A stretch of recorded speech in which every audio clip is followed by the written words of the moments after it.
السلام عليكم ورحمة الله وبركاته. معاكم نونا من قناة حياة نونا. يا رب كلكم تكونوا بألف خير. النهاردة هنعمل ريفيو حلو جدا ويهم بنات كتير اللي عايزين يعرفوا كل حاجة عن الماسكارا اسنس الفوشيا اللي قلبة اليوتيوب كله. كل ده هنقوله في الفيديو ده. مميزاتها، عيوبها، حلوة وحشة، بتكثف الرموش، بتطول الرموش. كل ده هنعرفه. هنعرف برضو المضروب من الأصلي.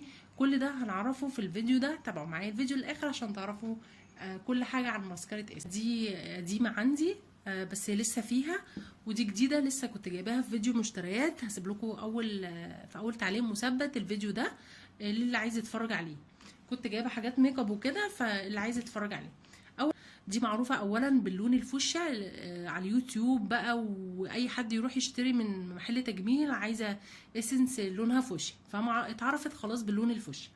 ليها اسنس طبعا اهي، والعلامة بتاعت اي اللي هي اسنس، ومكتوب عليها اي لاف اكستريم خلاص. وتحت كريزي فوليوم اهي، ماسكارا كريزي فوليوم. فدي يا بنات حلوة جدا، وفرشتها بصوا زي ما انتم شايفين اهي. اهي بصوا زي ما انتم شايفين، هي الفرشه بتاعتها طويله جدا يعني كده، وسيليكون وصغنونه كده، فحلوه جدا بتكثف الرموش، حلوه قوي. يعني انت لو حطيتي منها ايه، خلينا بقى في دي عشان ايه دي جديده لسه فعماله تطلع مني. فبصوا دي الفرشه بتاعتها اهي. دي برضو بصوا فيها اهي، حلوه جدا. وبتقعد معايا كتير لان انا مش من النوع اللي بحط ميك اب، بس هي بصراحه بتقعد كتير جدا. لان هي بصراحه اول مره لما بتحطيها بتعمل مفعول يعني، مش زي بقى بقيه الماسكارات. بصراحه في ماسكارات انا جبتها واغلى من دي كمان بكتير، وتوصل من 200 وحاجه. وتقعدي تعملي كده لحد يعني كذا مره لحد ما الرموش بتاعتك تبان. فدي حلوة جدا زي ما انتوا شايفين، والسواد بتاعها حلو قوي اهو. بصوا اهي، ده السواد بتاعها خلاص كده. شفنا السواد بتاعها، وفي نفس الوقت هي بتكثف الرموش يا بنات. ولو انت حطيتي مثلا، لو انت جايباها جديدة مثلا وعلى طول حطيتيها كده اهو، عشان في ناس بتقول فرولت معايا وكده، هي حلوه جدا. هي اولا مش ووتر بروف خلاص، وسهل قوي ان انت تمسحيها بغسول عادي جدا، مش لازم مزيل ميك اب. بغسول عادي جدا بتاع الوش بيشيلها على طول، وما بتهببش تحت العين. بصراحه من مميزاتها الحلوه ان هي ما بتهببش تحت العين، لان في ماسكارات تانية بتهبب تحت العين. فدي حلوه جدا وسعرها حلو، وفي نفس الوقت بتكثف الرموش وبتخليها بصراحة باينة جدا من أول ما تحطيها. للي عايز يحط مثلا الماسكارا صح، انتي خلاص بتجيبيها بقى، بالذات لما بتكون في الأول بتجيبيها بتطلعيها كده هو، في نفس الوقت بتمسحي الزيادات منها عشان ما تكتلش الرموش والرموش تلزق في بعضيها. لان ايه، انا اول ما جبتها بصراحه ما كنتش عارفه اتعامل معاها قوي، فالرموش كانت بتلزق في بعضها. بعد كده بقيت امسح الزيادات خالص كلها كده، وبعد كده بقيت ايه، يعني اعمل الرموش يمين شمال كده، الفرشه على الرموش يمين شمال وتطلع على فوق، يمين شمال وبتطلع على فوق. وبعد كده بتصلحي الرموش بطرف الفرشه كده، هتلاقيها ولا لزقت معاكي ولا اي حاجه.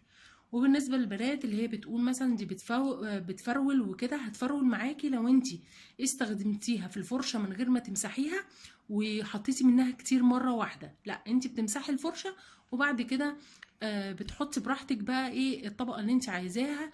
وهي بصراحه من اول طبقه بتدي منظر حلو. عايزه تكثفي الرموش هتكثفها لك تاني مره اكتر.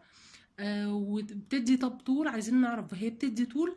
هي يعني ممكن ايه من تالت مره كده بقى تلاقيها ايه الرموش عملت كيرلي كده على فوق، وبرزتها يعني ايه ابرزتها لفوق كده، وبقت حلوه جدا معاكي. فبصراحة انصحك بيها بصراحة، والله مش بقول كده، لا ان فعلا هي عجباني. هي لو مش حلوة مش هشتري منها تاني الصراحة. فبصراحة فبقيت يعني استعملها حلوة قوي. وفي نفس الوقت فرشتها حلوة وبتتشال بقولكوا بسهولة. ومش بتهبب تحت العين وكل ده. طيب وكمان لما بتيجي تحطي منها الرموش من تحت بتبرزها. ولو انت بالذات لو انت رموشك صغيرة او خفيفة، دي هتبرز معاكي الرموش جدا وتخليها كثيفة وسودة حلوة قوي، لان السواد بتاعها حلو قوي مش موجود في ماسكارات تانية اغلى منها. فبالنسبة لي انا شايفة سعرها حلو جدا كاوريجينال، وبتقعد معايا بصراحة. على حسب بقى استعمالك، يعني هتقعد معاكي على حسب استعمالك. وفي نفس الوقت بصراحة بتكثف الرموش حلو جدا، فاللي بيشوفك لو انت كمان عندك ما شاء الله الرموش بتاعتك حلوة، الناس لما بتشوفك بتحسبك مركبة الرموش، بتبقى يعني بتدي لان اللي بيظهر العين الرموش، وبيدي شكل جمالي قوي للرموش. خلاص، فدي كل مواصفاتها. دي كل مواصفاتها. فانت لما تيجي تحطي بالذات وهي جديدة، تمسحيها وتحطي بالفرشة كده يمين وشمال وترفعي، يمين وشمال وترفعي. واما بتيجي تحطيها بتحطيها كده اهو دوران كده، وتنزليها تحت عشان الهواء بتاعها يعني يطلع من الهواء منها، ويفضل الكمية تحت في الفرشة، ما تطلعش فوق في الأنبوبة من فوق. دي كل حاجة عنها. فبصراحة أنا شايفاها حلوة جدا، بتكثف الرموش ولو انتي حطيتي مثلا تاني هتطول الرموش معاكي، هتبرزها زيادة بصراحة. فجربيها بجد على ضمانتي، حلوة جدا. وانتي لو مش عايزاها تفرول معاكي، ما تحطيش كمية كتير مرة واحدة، عشان هتلاقي الرموش لزقت في بعضها وبدأت تفرول معاكي من تحت. فانتي تمسحي الفرشة حلو جدا، وبعد كده تحطي منها، ولا هتهبم معاكي او ولا هتفرول معاكي تحت العين ولا اي حاجة. وان انت تشيليها بسهوله جدا بقى بصراحه. لو بمزيل الميك اب هتتشال بسهوله من غير ما تهبب، لو بغسول للوجه هي برضو هتتشال منك من غير ما تهبب.